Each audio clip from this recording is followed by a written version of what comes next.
Bismillahirrahmanirrahim. Assalamualaikum warahmatullahi wabarakatuh. Waalaikumsalam warahmatullahi wabarakatuh. Alhamdulillahirabbil alamin. Rabbil sadri wa yassir li amri wa hlul 'uqdatam min lisani yafqahu qawli. Asyhadu an la ilaha illallah wa asyhadu anna Muhammadar rasulullah. Allahumma shalli ala sayyidina Muhammad wa ala ali Muhammad. Baik anak semua, sebelum kita mulai pelajaran kita pada hari ini, mari kita berdoa kepada Allah yang Maha Mulia. Mudah-mudahan Allah memberikan kita kemudahan dalam belajar dan juga memberikan manfaat atas apa yang akan kita pelajari nantinya. Berdoa mulai. Selesai. Oke, sekarang kita akan melihat pelajaran kita selanjutnya di halaman berapa lagi baca? 81 tentang apa itu? Merancang novel. Nah, merancang sebuah novel. Nah, sebelumnya kita sudah mempelajari bagaimana cara menganalisis novel. Yang menganalisis novel itu ada berapa struktur kemarin dari Rin?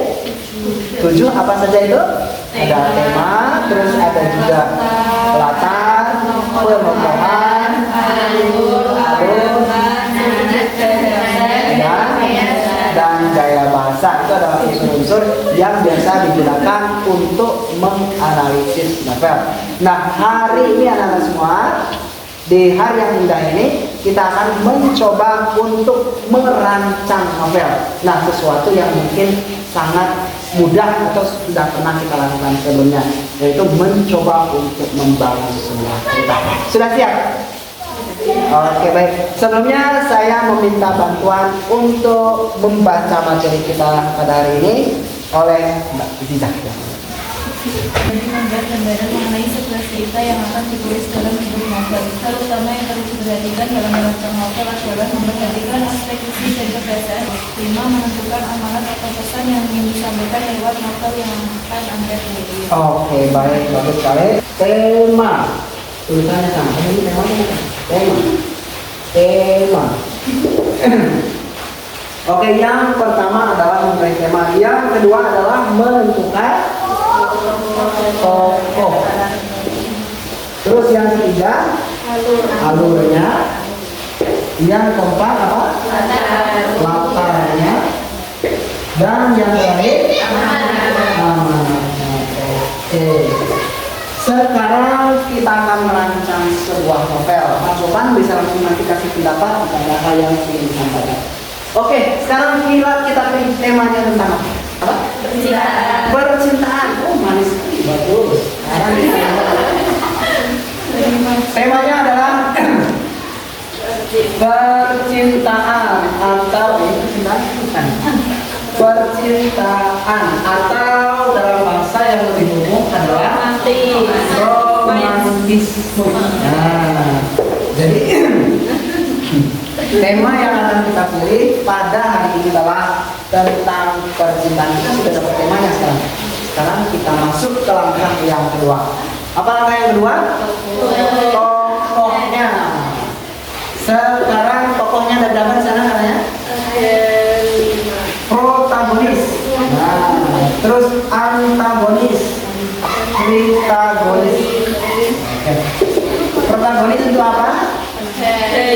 Tokoh baik. Nah, selain tokoh baik, cara memaknai tokoh protagonis adalah seluruh alur cerita ini, seluruh dunia novel yang akan kita bangun berpusat pada ini.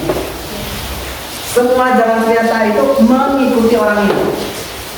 Itu adalah tokoh protagonis. Dia bisa jadi tidak baik, punya sisi buruk, punya hal-hal negatif dalam dirinya, tapi semua dunia cerita yang akan kita bangun nantinya berpusat kepada ini, tokoh protagonis.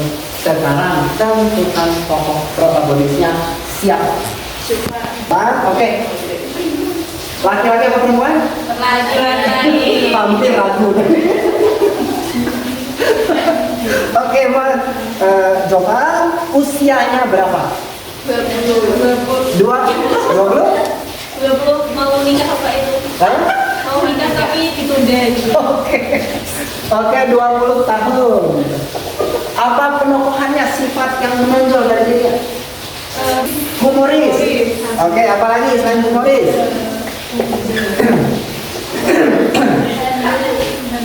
Apa? Rendah hati.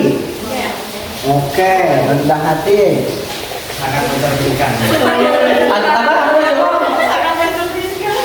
Suka menolong. Suka menolong. Oke, suka menolong, rendah hati, rajin menabung dan lain sebagainya. Oke, kita sudah sebut. Sekarang ciri fisiknya. Tinggi. Berapa sentimeter? 175. 175 cm. Oke.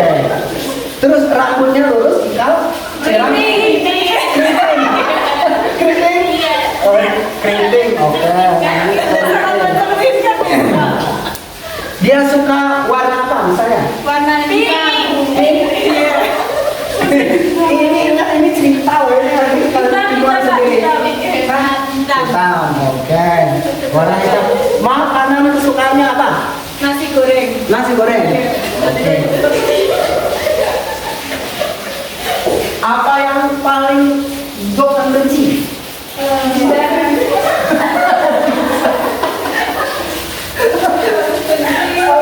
Apa yang paling dibencinya? Tokoh ini?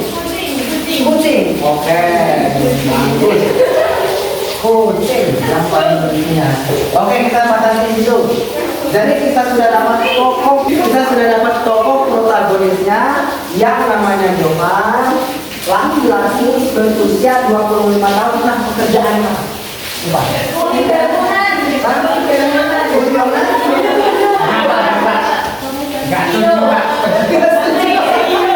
Apa? Arsitektur. Arsitek. Oke, arsitek. Kita akui. Ini agak kurang masuk akal pembangunan satu kucing. Kurang masuk akal secara nalar. Jadi itu cacat artinya. Usia 25 tahun, pekerjaannya seorang arsitek. Dia Polri, rendah hati, tingginya 175 cm, terus rambutnya keriting. Apa ini tadi? Hitam. Warna apa warnanya hitam, terus Nasi goreng. apa ini? Nasi goreng dan tidak suka kucing. Sekarang tokoh antagonis lawannya siapa di sini? Karima. Hah? Belva. Laki-laki atau perempuan? Perempuan. Oke, Belva perempuan. Apa ini? Oke. Ini oke, sekarang ciri-cirinya Belva ini. Manis. Manis? Putih. Manis. Manis putih itu gula pasir. Manis putih. Oke, cabi. Terus apa lagi? Rambutnya gimana? Lurus, keriting juga? Lurus. Oke. Kerjaannya apa? Apa pekerjaannya yang membuat dia nanti bermusuhan sama siapa? Sama-sama arsitek gitu loh, Pak. Oke, sama-sama arsitek. Baik. Terus apa hal unik dari sini? Belva Suka kucing. suka kucing. Oke, nanti kita dapat contohnya nih. Suka kucing. Oke, jadi kita sudah dapat ini adalah tokoh utama yang dimana cerita novel nanti berpusat Johan. Kemudian tokoh antagonis dia akan berlawanan sama dia. Setiap tujuannya akan dihalangi oleh kehidupan. Sekarang tritagonis. Jawara. Oke. Sekarang apa pengertian dari tokoh tritagonis? Penengah. Atau kita di Indonesia umum menggunakan istilah ini tokoh tritagonis, tapi adalah tokoh pendukung. Jadi sebenarnya tokoh utamanya cuma satu, cuma itu tokoh pendukung. Mendukung supaya jalannya cerita. Siapa nama tokoh utamanya? Jauhara. Oke. Ini plesetan dari Jauhara. Terus apa ciri-cirinya? Tinggi. Laki-laki atau perempuan? Perempuan Jauhara ya. Tinggi. Berapa tingginya? 165. 165. Terus Manis putih. putih. Juga nanti kalau hitam teko. Warna apa dia? Kuning. Kuning. Oke. Jadi cukup di sini kayak kebanyakan nanti bagian ini. Oke, jadi kita sekarang sudah dapat dua dalam cara kita merancang novel anak-anak semua. Kita sudah dapat temanya romantisme atau percintaan, kemudian kita sudah dapat menentukan tokohnya. Selanjutnya kita masuk pada bagian yang ketiga, yaitu apa? Alurnya. Nah, alurnya itu kita gunakan alur apa? Maju, campuran. Alur campuran. Oke. Jadi nanti prosesnya itu adalah ceritanya pada kondisi saat ini terus berlalu maju ke depan itu, terus kemudian ada flashback dan lain sebagainya gitu. Kemudian masih di alur, apa yang ingin dicapai tokoh coba? Arsitektur apa? Harus mereka berpikir apa yang ingin dicapainya sampai ia tujuan yang ingin dicapai oleh jawaban ini membenturkan ia dengan tokoh siapa, kepentingannya itu bertabrakan sehingga mereka bermusuhan. Ayo berpikir apa kira-kira? Rebutan klien. Oke, bagus sekali. Rebutan klien. Bayarannya mahal makanya rebutan. Oke, itu alurnya. Sekarang apa ini? Tempat latar. Kejadiannya di mana? Di Pondok Pesantren sendiri. Oke. Itu arsitektur umur 25 tahun. Nah, ingat mereka pekerjaannya arsitek, punya klien, orang berburu klien. Jadi tinggalnya di kota apa di desa? Di kota. Di kota. Kotanya apa? PT Anugrah. Kotanya. Surabaya. Surabaya. Oke. Jadi itu latar belakang. Waktunya, tahunnya. Tahunnya kira-kira. Kira-kira tahun berapa? Oke. Asal itu 2021. 2021. Oke, itu budayanya apa yang terjadi pada saat itu di kota Surabaya misalnya? Misalnya terjadi apa di sana? Itu latar. Jadi secara singkatnya dan semua, pada saat kita menulis latar ini dari cerita novel yang akan kita rancang ini, apa sebenarnya yang ingin kita sampaikan kepada pembaca?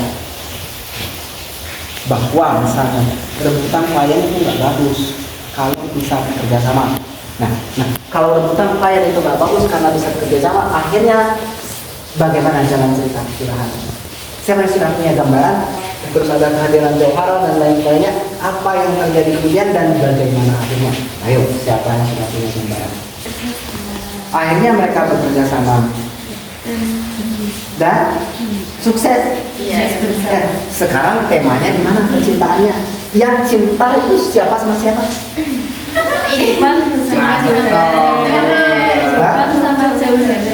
Ojokan sama Johara ini. Jadi ini ininya musuh jadi kekasih. Itu adalah benci jadi cinta. Itu adalah tema yang gampang. Jadi keseluruhan ceritanya dan semua, kalau kita lihat alurnya nanti, benci menjadi cinta. Nah, kita kembali lagi ke tema. Jadi itu secara mudah bagaimana kita bisa merancang sebuah novel. Nah, nantinya anak semua ketika oke? Cukup jelas kira-kira? Cukup. Oke, ada yang ingin ditanyakan sampai di sini? Belum ada yang ingin ditanya? Ada? Barama atau Baza? Ada yang ingin ditanyakan? Sudah cukup jelas semua? Oke, baik. Sekali lagi, ketika kita merancang sebuah novel, hal yang perlu kita perhatikan adalah kelima unsur tadi. Yang pertama adalah memilih temanya, kemudian menentukan tokohnya atau karakter ceritanya yang terdiri dari 3 yang paling penting, yaitu protagonis, terus antagonis, dan triantagonis. Kemudian yang ketiga adalah menentukan alur ceritanya, apakah campuran, bukan amanat dari novel yang akan kita tuliskan tersebut. Oke, anak semua, apa kira-kira yang bisa kita petik manfaat dari pelajaran kita hari ini? Rancang sebuah novel. Ya, itu adalah secara sederhana bagaimana kita merancang sebuah novel. Harapannya di sini anak semua dengan mempelajari ini kita terbersih keinginan untuk menulis menulis novel. Nah, sekali lagi menulis novel itu adalah salah satu cara kita merefleksikan kemampuan berpikir kita di dalam sebuah cerita. Oke, baik, itu saja anak semua yang bisa kita sampaikan hari ini, yang bisa kita pelajari. Mudah-mudahan ada manfaatnya. Terima kasih banyak atas segala perhatian. Mohon maaf atas segala kekurangan. Kita tutup bersama dengan membaca Alhamdulillahirrahmanirrahim. Assalamualaikum warahmatullahi wabarakatuh. Waalaikumsalam warahmatullahi wabarakatuh.